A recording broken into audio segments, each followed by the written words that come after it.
নমস্কার বন্ধুরা, আলপনাস কুকিং স্টাইলে আপনাদের সবাইকে স্বাগত।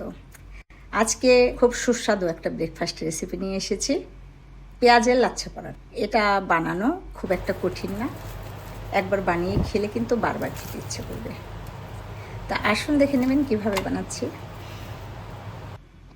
প্রথমে আটাটাকে অল্প একটু লবণ দিয়ে মেখে নিয়েছি। আটাটা কিন্তু একদম শক্ত করিনি, ডোটা একটু সফট রেখেছি। এখন একটা প্লেট দিয়ে ঢেকে সাইডে রেখে দিলাম। এইবার এখানে দুটো পেঁয়াজ নিয়েছি, 3টে কাঁচা লঙ্কা নিয়েছি। পেঁয়াজগুলোকে একদম পাতলা পাতলা করে কেটে নিচ্ছি। কাঁচা লঙ্কাকেও এইভাবে কুচিয়ে কেটে নিলাম। এইবার যে পেঁয়াজগুলো একটু জোড়া লেগেছিল সেইগুলো একটু হাত দিয়ে এভাবে আলগা আলগা করে নিলাম।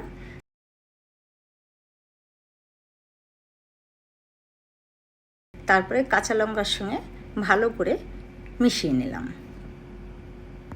আটার ডোটাকে আরেকবার ভালো করে মেখে নিয়ে চাকতিতে একটু আটা ছড়িয়ে ওটাকে একটা রুটির মতন বানিয়ে নিলাম।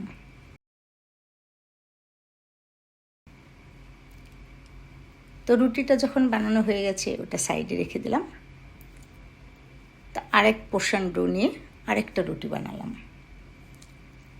এইবার এই রুটির উপরে যে পেঁয়াজ আর কাঁচা লঙ্কা যে মিক্স করে নিয়েছিলাম সেটা আস্তে আস্তে ছড়িয়ে দিলাম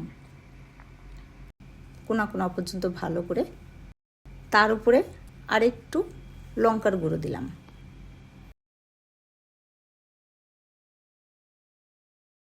লবণ দিয়ে দিলাম পরিমাণ মতো। লবণটা আমি পেঁয়াজের মধ্যে আগে মেশাইনি, কারণ জল ছেড়ে যেত, তাহলে বেলতে অসুবিধা হতো। আর লবণটা যেহেতু দিয়েছি এখন জল ছাড়বে, তাই ওপর দিয়ে আমি এখানে বেসন দিয়ে দিলাম। কারণ বেসন দিলে পরোটার টেস্টও ভালো লাগে, আর পেঁয়াজ থেকে যে একটু যদি জল বেরোয় তাহলে বাইন্ডিংয়ের কাজ করে। তারপরে এর উপর যে রুটিটা বানানো ছিল সেই রুটিটা দিয়ে চারদিকে এভাবে একটু চেপে চেপে দিলাম।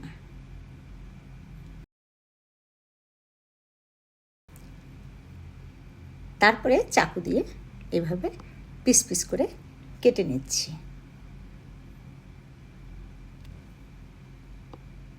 যখন পিস করে কেটে নেওয়া হয়েছে তখন প্রত্যেকটা পিসকে এইভাবে রোল করে নিচ্ছি। সবগুলো যখন রোল হয়ে গেছে তখন একটা সাইডে এগুলো রেখে দিলাম। তারপরে ওখান থেকে একটা রোল নিয়ে হাত দিয়ে এভাবে একটু চাপ দিয়ে চ্যাপটা করে নিয়ে ওপর দিয়ে একটু আটা ছড়িয়ে বেলে নিলাম। এইগুলো আমি ছোট ছোট সাইজ করেছি, একটা রুটির মতন বড় সাইজ করেও বানানো যায়, মানে যার যেমন পছন্দ। এগুলো কিন্তু একটু মোটাই হবে, পাতলা হবে না। এগুলোকে প্রত্যেকটাকে বেলে বেলে রেডি করে নিলাম। এইবার গ্যাসের উপর তাওয়া বসিয়েছি। তাওয়াটা যখন গরম হয়ে গেছে তখন প্রথমে 3 পিস এখানে দিয়ে দিলাম। একটা পিস যখন একটু সেকে উঠেছে তখন উল্টে দিলাম।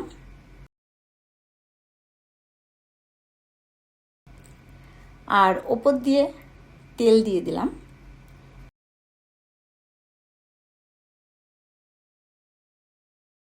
এইভাবে 2 পিঠে তেল লাগিয়ে উল্টে পাল্টে যখন পরোটাটা ভালোভাবে ভাজা হয়ে গেছে তখন প্লেটে নামিয়ে নিলাম। সেকেন্ড ব্যাচও আমি এভাবে দুটো দিয়ে ভেজে নামিয়ে নিয়েছি। যখন এই পরোটাগুলো ঠান্ডা হবে ভাঙলে মুচমুচে আওয়াজ আসে আর খেতে বেশ খাস্তা ভালো লাগে। তো কেমন লাগলো রেসিপি? ভালো লাগলে কমেন্টে জানাবেন। ভালো থাকবেন সবাই, বাই।